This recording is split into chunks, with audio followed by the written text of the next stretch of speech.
قال النبی صلی اللہ علیہ وسلم طلب العلم فریضۃ علی کل مسلمین و مسلمات.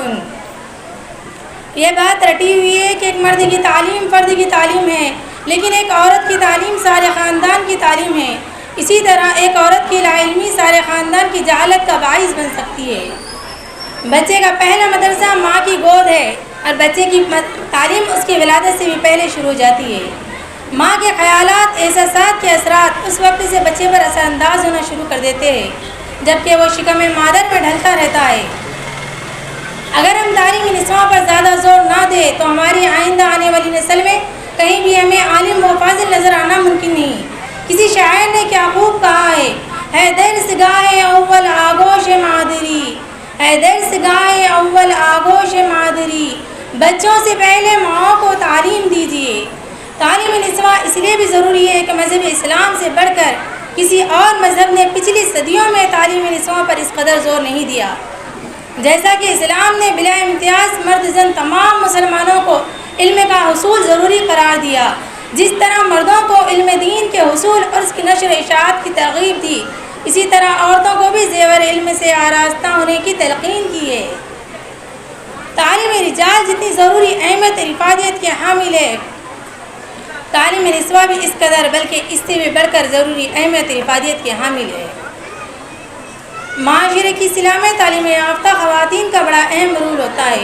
جو عورتیں تعلیم سے نابلد ہے، جنہیں حلال و حرام کی تمیز نہیں، جو اللہ اور اس کے رسول کے مقام و مرتبے کو نہیں پہچانتی، کیا ایسی عورتیں سماج و معاشرے کے لیے باعث ننگ و عار کلنگ کا ٹیکا نہیں؟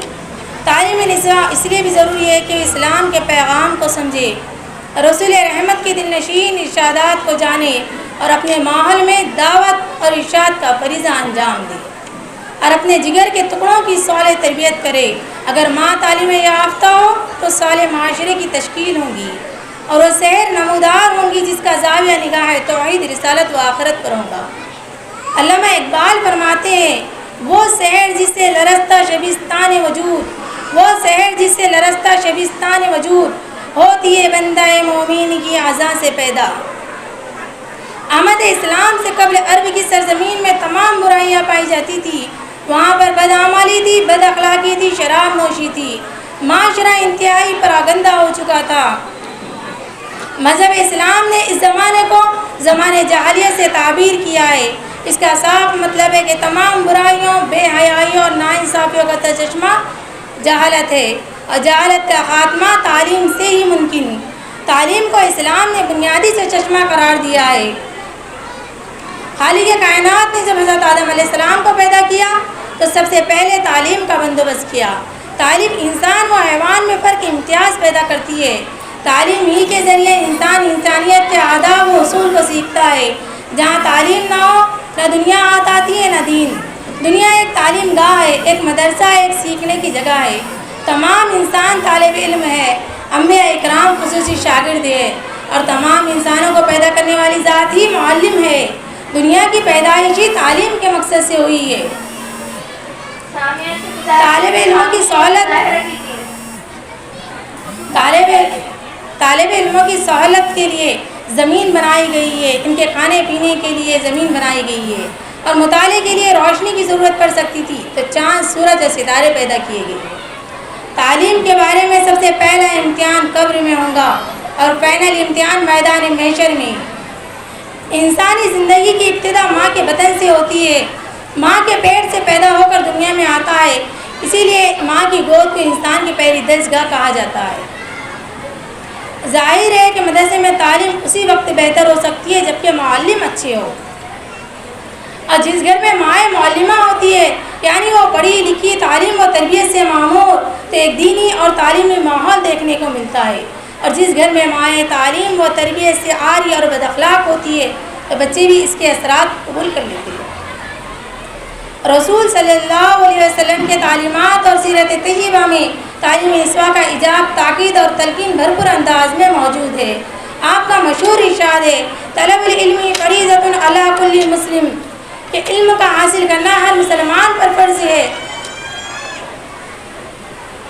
اس ارشاد گرامی میں مسلم کے عموم میں مردوں کے ساتھ عورتیں بھی شامل ہیں. اسی طرح ابو سعید خدری رضی اللہ تعالیٰ عنہ سے ایک مرتبہ اسی طرح ابو سعید خدری رضی اللہ تعالیٰ نے ارشاد فرمایا کہ ایک مرتبہ عورتوں نے نبی کریم صلی اللہ علیہ وسلم سے فرمایا کہ آپ کے پاس ہر وقت مردوں کا ہجوم رہتا ہے، لہٰذا آپ ہماری تعلیم اور تربیت کے لیے بھی الگ سے ایک دن مقرر کیجیے۔ چنانچہ ہر زمانے میں خواتین نے علم دین کے حصول اور اس کی نشر و اشاعت کی نمایاں خدمات انجام دی اور یادگار تابندہ نقوش چھوڑے ہیں۔ عہد اولیاء کی خواتین بھی علوم و فنون میں کسی سے پیچھے نہ تھی، حدیث، فقہ اور ادب کے شعبوں میں ان کا برابر کا ہاتھ تھا۔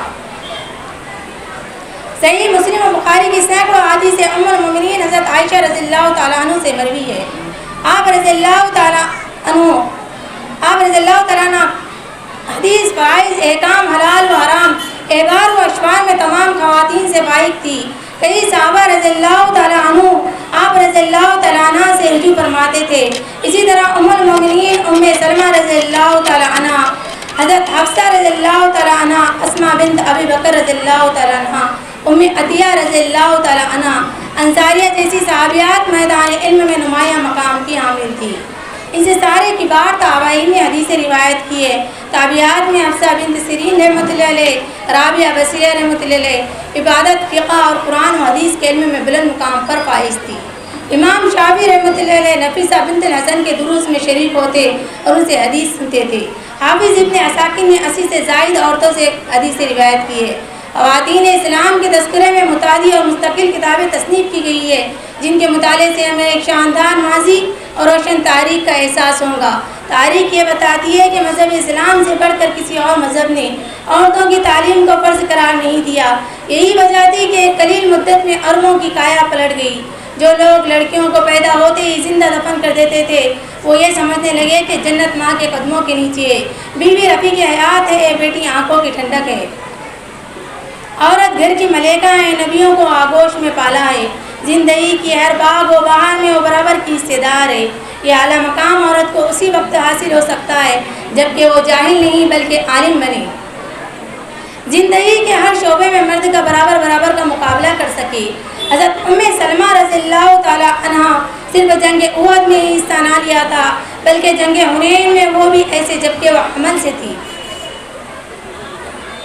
آپ صلی اللہ علیہ وسلم کی پھوپھی حضرت صفیہ رضی اللہ تعالیٰ عنہ صرف جنگ احد میں ہی نہیں شریک نہ تھی بلکہ خندق کی جنگ میں ایک قلعے کو دشمنوں کے ہاتھوں سے بچایا تھا۔